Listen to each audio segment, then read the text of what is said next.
안녕하십니까, 라오케알입니다.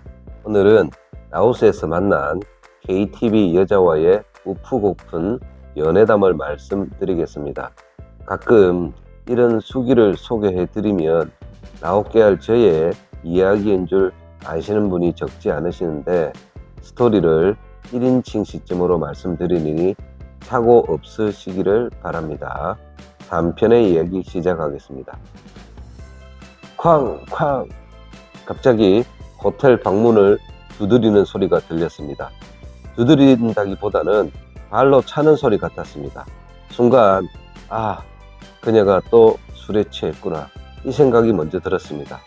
반사적으로 침대에서 일어나서 그녀를 말려야 되겠다라는 생각에 최대한 빠른 속도로 침대에서 일어나 방문으로 향하는 바로 그 순간, 마지막 쾅 하는 소리와 함께 걸어놓았던 경첩과 안전고리가 떨어지며 방문이 열리는 것입니다. 얼마나 세게 방문을 발로 찼는지 모릅니다. 방문으로 가까이 가보니 경첩은 떨어져 있고 안전고리는 방문에 너덜너덜 매달려 덜렁덜렁하고 있었습니다. 순간 당황하면서도 호텔에 변상을 해줘야 하는 건가? 그녀가 친 사고를 어떻게 수습을 해야 하나? 라는 생각이 먼저 들었습니다. 몽탄 호텔 12층에 다른 한국 사람들도 많이 투숙했나 봅니다. 그리고 그때는 새벽 3시였습니다. 그녀를 말리러 복도로 나가보니 다들 놀래서 방문을 열고 빼꼼히 우리를 쳐다보고 있었고, 그 사람들의 얼굴은 대부분 한국 사람처럼 보였습니다. 저는 쥐 구멍에라도 들어가고 싶은 심정이었습니다. 그래서 급히 그녀의 손을 이끌고 방으로 들어왔습니다. 들어온 그녀의 모습은 이미 술이 취할 대로 취했고, 방에 들어와서도 소리까지 고래고래 지르고 술주정을 하는 것이었습니다. 게다가 그녀의 술버릇 중에 하나는 좀 취했다 하면 손에 잡히는 것 아무거나 막 집어 던지는 것이었습니다. 술만 취한 것이 아니라 굉장히 화도 나 있었던 것 같습니다. 악을 쓰며 소리까지 고래고래 지르는 것이었습니다. 저는 정말 당황스러웠습니다. 호텔방 전화기 집어 던졌습니다. 아크릴로 되어 있는 메뉴판도 집어 던졌습니다. 정말 감당이 안 됐습니다. 더 이상의 변상은 막아야 했기 때문에 그녀가 던지려고 손에 드는 것마다 뺏기 바빴습니다. 최후의 수단을 써야 했습니다. 딱히 내키지는 않았지만 저는 급하게 그녀를 끌어안았습니다. 끌어안으면 좀 진정이 되거든요. 동시에 베트남 폴리스라고 말을 해줬습니다. 폴리스, 경찰이란 말이 나오니까 그녀도 겁을 먹었는지 그제서야 좀 진정을 하더라고요. 정말 난감했습니다. 일단 그녀가 던진 전화기 대충 조립하고, 한쪽 끝이 깨진 아크릴 메뉴판 뒤로 돌려 보이지 않게 하고 그녀가 친 사고를 수습하고 있었습니다. 그러던 중에 누군가 저희 방문을 두드렸습니다. 문을 열어보니 호텔 직원이 와 있었습니다. 아마도 다른 방 손님들이 컴플레인을 걸었나 봅니다. 드디어 올 것이 왔구나.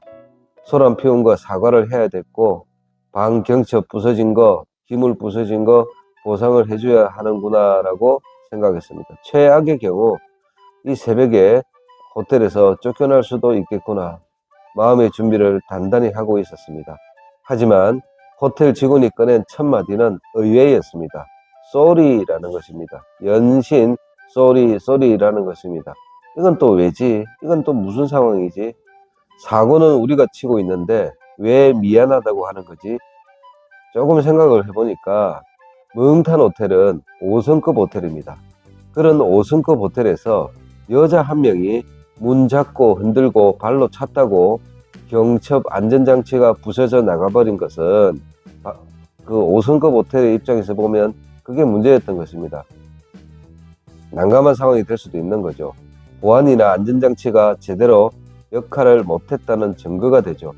만에 하나 이런 문제가 소문이 나면 호텔방이 안전하지 않다는 것이 될 수 있고 호텔 이미지가 심각해질 수도 있다는 것입니다. 그러니 호텔에서도 이 불편한 상황을 수습을 빨리 해야 했다는 것입니다. 호텔 직원이 제일 먼저 한 일은 일단 방을 바꿔주겠다는 것입니다. 그녀가 사고 친 것도 있고 저는 조금이라도 빨리 이 불편하고 쪽팔린 상황에서 벗어나고 싶었습니다. 괜찮다고 그냥 자겠다고 말을 해줬습니다. 하지만 호텔 직원이 물러서질 않습니다. 아니랍니다. 그리고는 부서진 경첩을 수리를 해주겠다는 것입니다. 걷고 말렸습니다. 그럼에도 호텔 직원은 기어이 공구상자를 들고 왔습니다. 새벽 4시에 드릴을 돌려 그 부서진 경첩을 수리를 했습니다.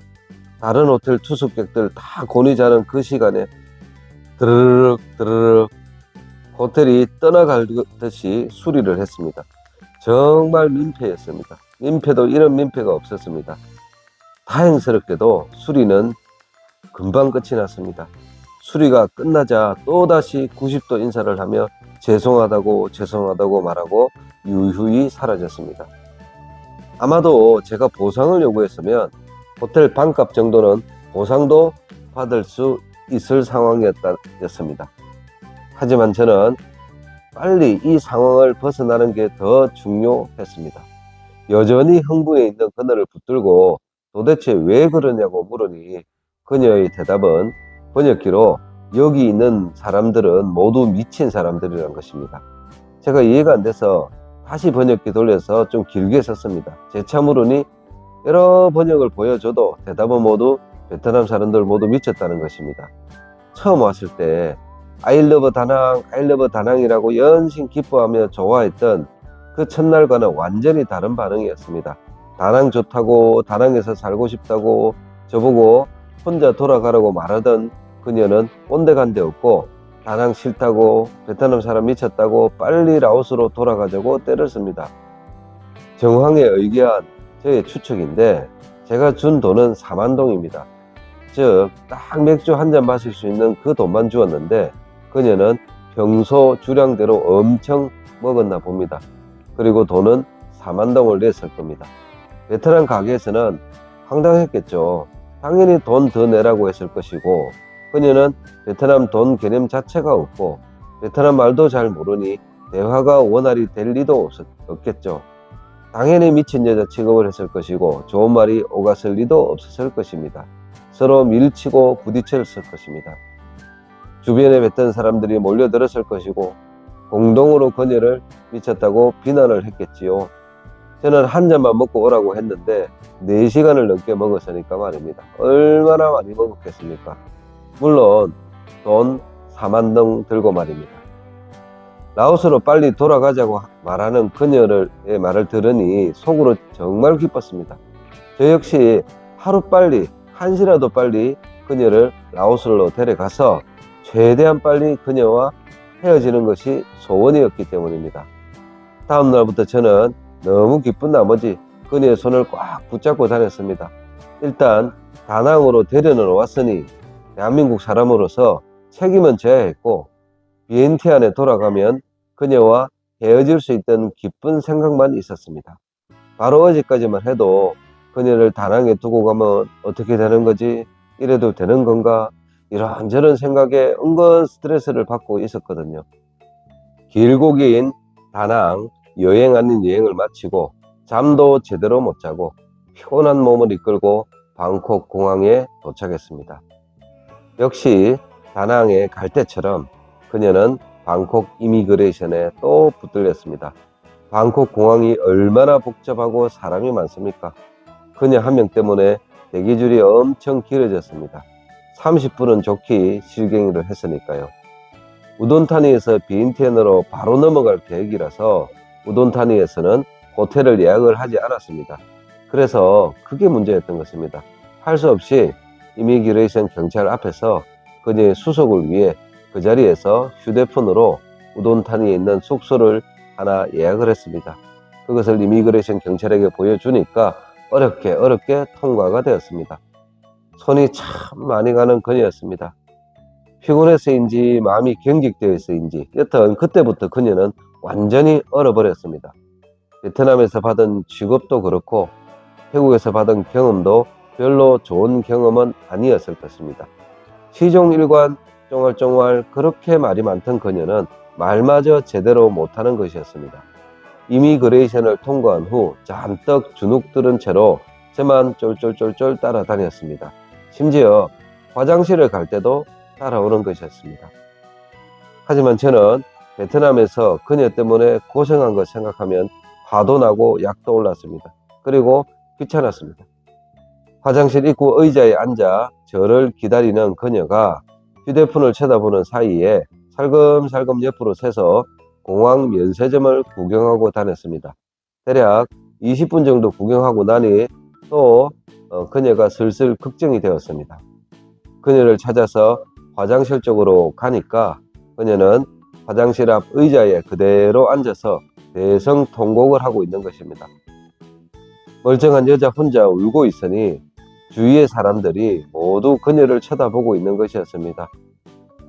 또 상황이 좋지 않게 흘러가고 있습니다. 내키지는 않았고 쪽팔리지만 제가 원인 제공을 했으니 수습을 해야 했습니다.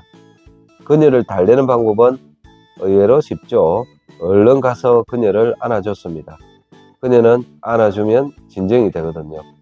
어렵게 우돈타니에 도착했습니다. 하지만 막상 우돈타니에 도착한 그녀는 180도로 싹 바뀌어버렸습니다. 주눅 들고 힘 빠진 모습은 온데간데 없고 물 만난 고기처럼 우돈타니 거리를 활개를 치는 것이었습니다. 우돈타니부터는 그녀에겐 너무 익숙한 곳이었나 봅니다. 이제는 제가 그녀를 따라다니기에 바빴습니다. 방콕 공항 이미그레이션 통과를 위해서 할 수 없이 예약한 호텔에서 하룻밤을 더 보내고 라오스로 넘어왔습니다. 주차되어 있던 차를 찾아 라오스에 있는 저의 숙소로 돌아가기만 하면 이제 끝이 납니다. 그녀의 차를 얻어 타고 그녀가 저를 데려다 주는 줄 알았는데 그녀가 운전해 가는 방향이 저의 숙소로 가는 방향이 아니었습니다. 처음 가는 길이었습니다. 도대체 어디로 가는 거지? 순간 저는 불안해졌습니다. 제가 베트남 다낭에서 방콕 공항에서 그녀를 서운하게 했었는데 설마 복수하려는 건 아니겠지? 나를 어디로 끌고 가는 것은 아니겠지? 불안감이 엄습했습니다. 여기는 라오스이고 여기는 그녀의 홈그라운드이기 때문입니다. 다음 편에 계속됩니다. 감사합니다. 라오 깨알이었습니다.